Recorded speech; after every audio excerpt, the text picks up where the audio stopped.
നമുക്കറിയാം ഇന്ത്യയുടെ പ്രതിരോധ മേഖലയുടെ വികസനം പല രാജ്യങ്ങളിലേക്കും ഇന്ത്യ ആയുധ കയറ്റുമതി ചെയ്തുകൊണ്ടിരിക്കുകയാണ്. പല രീതിയിലുള്ള വികസന പ്രവർത്തനങ്ങളാണ് ഇന്ത്യയുടെ പ്രതിരോധ മേഖലയെ സംബന്ധിച്ചിടത്തോളം ഇപ്പോൾ നടന്നുകൊണ്ടിരിക്കുന്നത്. ആത്മനിർഭർ ഭാരത് എന്ന സ്വപ്നം യാഥാർത്ഥ്യമാക്കിക്കൊണ്ടിരിക്കുകയാണ് ഇന്ത്യ ഇപ്പോൾ അടുത്തതായിട്ട് ഇതാ പ്രജന്റ് ലൈറ്റ് കോമ്പാക്ട് ഹെലികോപ്റ്ററിന്റെ ആദ്യ കയറ്റുമതി ഉപഭോക്താവാകാൻ പോകുന്നു നൈജീരിയ. ഹിന്ദുസ്ഥാൻ എയറോനോട്ടിക്സ് ലിമിറ്റഡ് നിർമ്മിച്ച പ്രജന്റ് ലൈറ്റ് കോമ്പാക്ട് ഹെലികോപ്റ്റർ ആദ്യമായി ഇന്ത്യ നൈജീരിയയിലേക്ക് കയറ്റുമതി ചെയ്യാൻ ഒരുങ്ങുന്നു. HAL-ഉം നൈജീരിയൻ ഉദ്യോഗസ്ഥരും തമ്മിൽ ഈ പ്രജന്റ് ഹെലികോപ്റ്ററിന്റെ കയറ്റുമതിയെ കുറിച്ചുള്ള സംബന്ധിച്ച ചർച്ചകൾ നടത്തിക്കൊണ്ടിരിക്കുകയായിരുന്നു.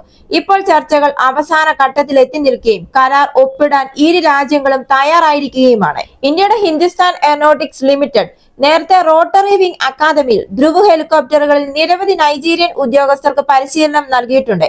ഈ പരിശീലനം LCH പ്രവർത്തിപ്പിക്കുന്നതിന് ഈ ഉദ്യോഗസ്ഥരെ സജ്ജമാക്കുന്നു. LCH പ്രജന്റ് ധ്രുവ് ഹെലികോപ്റ്ററിനെ അടിസ്ഥാനമാക്കിയുള്ളതാണ്.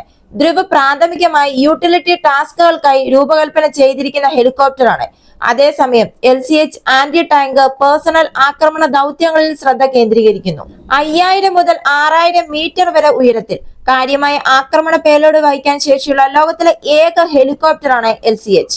ഇതുകൂടാതെ സമുദ്രനിരപ്പിൽ നിന്ന് 4700 മീറ്റർ ഉയരത്തിൽ സിയാച്ചിനിൽ സ്ഥിതി ചെയ്യുന്ന ഫോർവേഡ് ക്യാമ്പുകളിൽ 500 കിലോഗ്രാം പേലോഡ് വഹിക്കാൻ വിജയകരമായി ഇത് ലാൻഡിംഗ് നടത്തിയിട്ടുമുണ്ട്. അതുപോലെ തന്നെ ഉയർന്ന ഉയരത്തിലുള്ള ഭൂപ്രദേശങ്ങളിൽ പ്രാഥമികമായി ഒരു ക്ലോസ് എയർ സപ്പോർട്ട് വിമാനമായും ഇത് പ്രവർത്തിക്കും.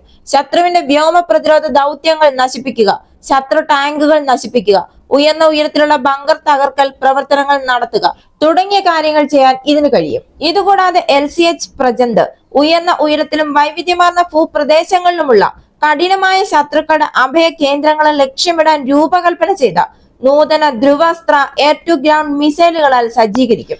നൈജീരിയ നിലവിൽ 6 ടർക്കിഷ് ഇറ്റാലിയൻ സംയുക്തമായി വികസിപ്പിച്ച T-129 ആക്രമണ ഹെലികോപ്റ്ററുകളാണ് പ്രവർത്തിപ്പിക്കുന്നത്. ഇന്ത്യയുമായുള്ള ഈ കരാർ കൂടാതെ 12 AH-1Z വൈപ്പർ ആക്രമണ ഹെലികോപ്റ്ററുകൾ വിതരണം ചെയ്യുന്നതിനായി നൈജീരിയ അമേരിക്കൻ കമ്പനിയായ ബെല്ലുമായും കരാർ ഒപ്പിട്ടിട്ടുണ്ട്. ചൈനീസ് നിർമ്മിത JF-17 തണ്ടർ മൾട്ടി റോൾ ജെറ്റുകളും പ്രവർത്തിപ്പിക്കുന്നുണ്ട്. നൈജീരിയൻ സായുധ സേന ഈ വൈവിധ്യമാർന്ന സായുധ ഹെലികോപ്റ്ററുകളും ജെറ്റുകളും ബൊക്കോ ഹറാം പോലുള്ള സംഘടനകൾക്കും അതിന്റെ വടക്കു പടിഞ്ഞാറൻ മധ്യപ്രദേശങ്ങളിലെ മറ്റ് ജിഹാദി ഗ്രൂപ്പുകൾക്കും എതിരെ ഉപയോഗിക്കാനാണ് ഉദ്ദേശിക്കുന്നത്. എന്തായാലും ഇന്ത്യയും നൈജീരിയയും തമ്മിലുള്ള ഈ ഒരു കരാർ ഇന്ത്യയെ സംബന്ധിച്ചിടത്തോളം ഇന്ത്യയുടെ പ്രതിരോധ മേഖലയ്ക്ക് വമ്പൻ നേട്ടമാണ് നേടിത്തരുന്നത്. ഇന്ത്യയുടെ പ്രതിരോധ മേഖല എത്രത്തോളം വളർന്നിരിക്കുന്നു, ആത്മനിർഭർ ഭാരത് എന്ന ഇന്ത്യയുടെ സ്വപ്നം എത്രത്തോളം മുന്നോട്ട് പോകുന്നു എന്നതിന്റെ ഒരു തെളിവാണിത്. ഈ വീഡിയോ നിങ്ങൾക്ക് ഇഷ്ടമായെങ്കിൽ മറക്കാതെ ഈ ചാനൽ സബ്സ്ക്രൈബ് ചെയ്യുക, ഒരു ലൈക്ക് തരിക. അടുത്ത വീഡിയോയുമായി വീണ്ടും കാണാം.